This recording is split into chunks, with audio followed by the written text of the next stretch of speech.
system I built a while back, and I was sold a bum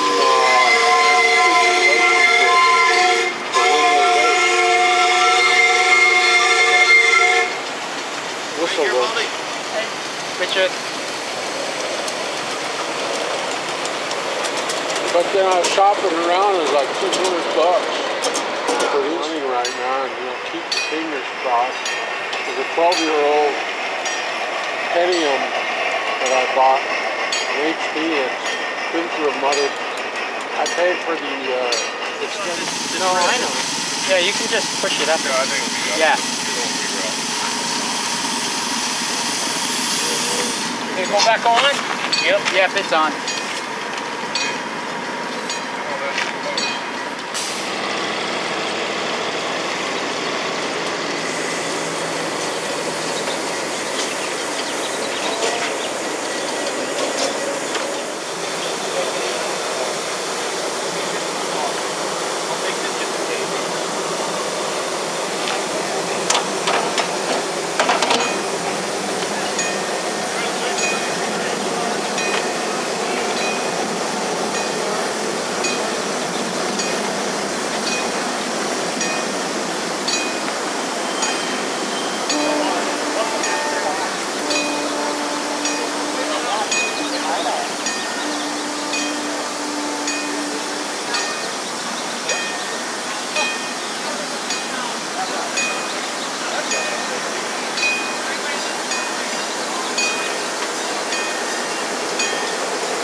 My name is Tom Lawson. I am the owner of one of Jim Kreider's Berkshire models. My number is 777.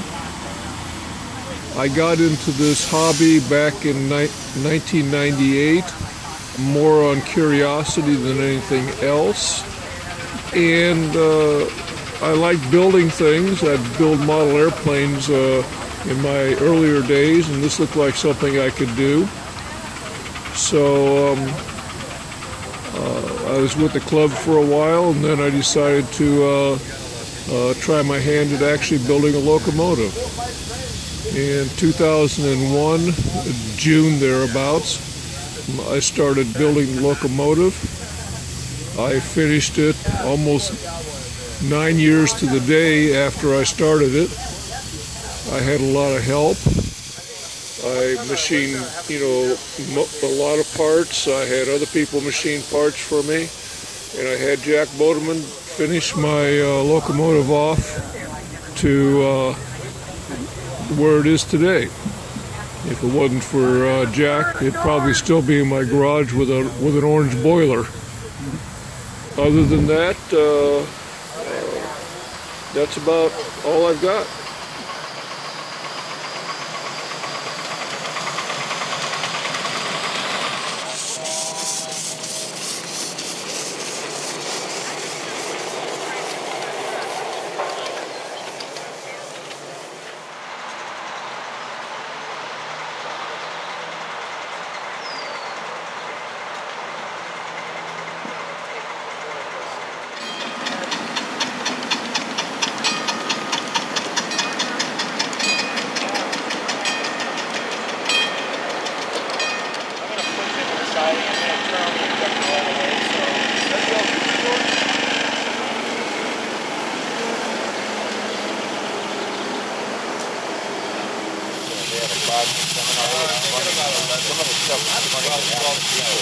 The regulator off your tank is at 11.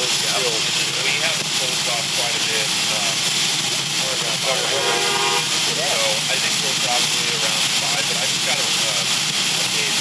My name is Richard Ronne, and I was born in Southern California, in the South Bay to be precise, which is Torrance, California, Redondo Beach, all those surrounding areas, all the beach cities.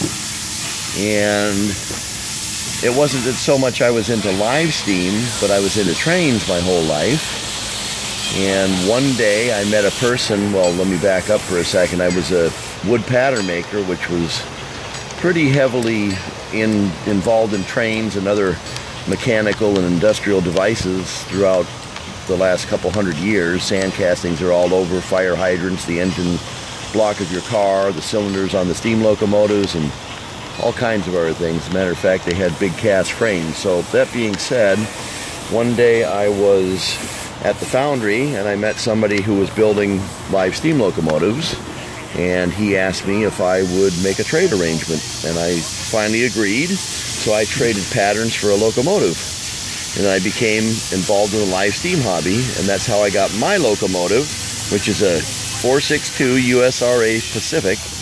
And I made all the patterns for all the sand castings that are on the engine, as well as patterns for the Challenger and an 060 USRA locomotive. And my locomotive, I think, is a very nice looking locomotive. It's got very nice lines. It's the USRA, which was the United States Railway Administration that came up with a design, a common design for locomotives back in the 20s. And so things would be standardized across the United States, and there would be, you know, ample power per boiler, per locomotive type, whereas other people were just designing things that didn't really work. And they gave these drawings away for free, and then the different railroad companies would use them. So that's what my engine is based on. And I can't really think of anything else. Yeah.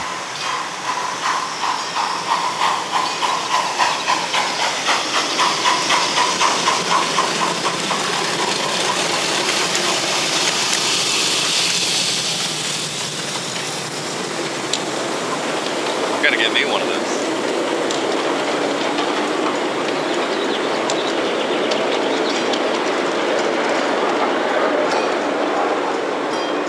Finished his second year. Oh, you saw one? I thought you was how much money did he pay you?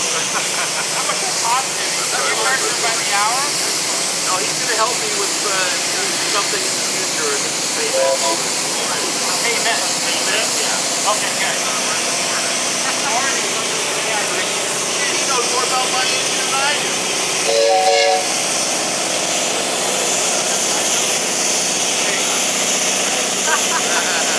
You're right about it. I'm left about it. I told him like years I put you in there that forget that.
My name's Anthony Duarte. I started the company Eccentric Engineer, making live steam parts for this hobby. And I don't know where my interest in trains came from. I've loved them since birth, as long as I can remember. And I started getting into the ride-on steam when I was in college in Rochester, New York, going out to the Finger Lakes live steamers, and started wanting to build my own engine. And from there, I thought maybe I'll make my own injectors from it. And now I'm in the business of making injectors for the hobby, and it's a lot of fun.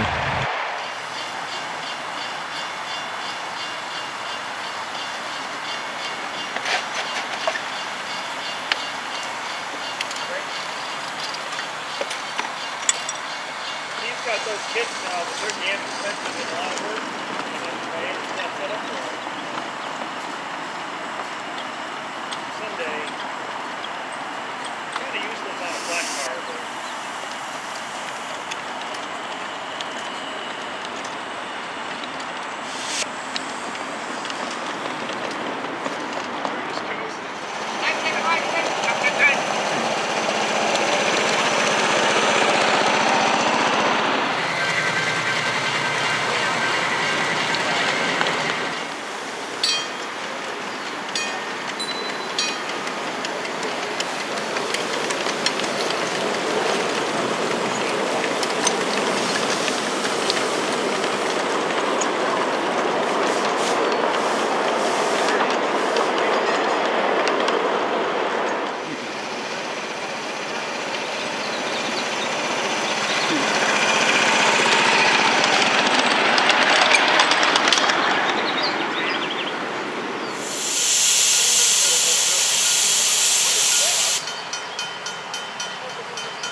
stuff from the guys in the valley here.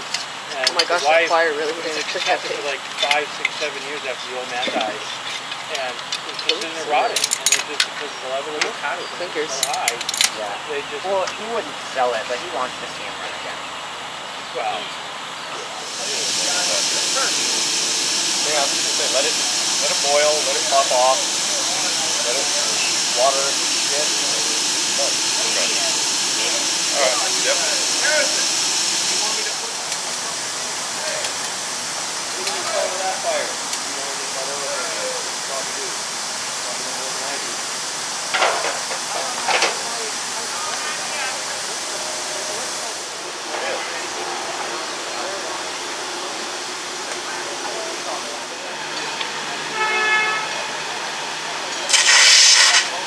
Oh, here, you want to fill up the oil for the steam oil? Lows, yeah.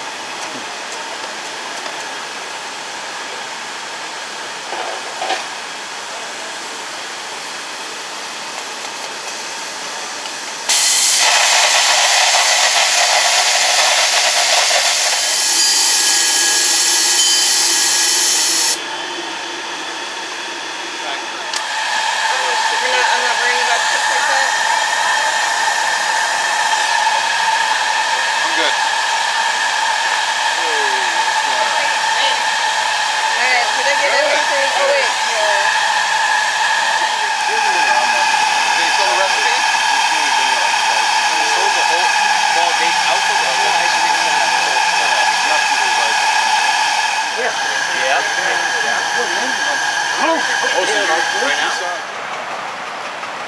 You want to cross over anything, Harrison, or just keep going around? Cross over here.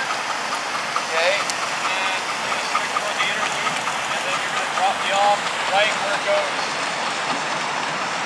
Basically the old cables.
top back on this.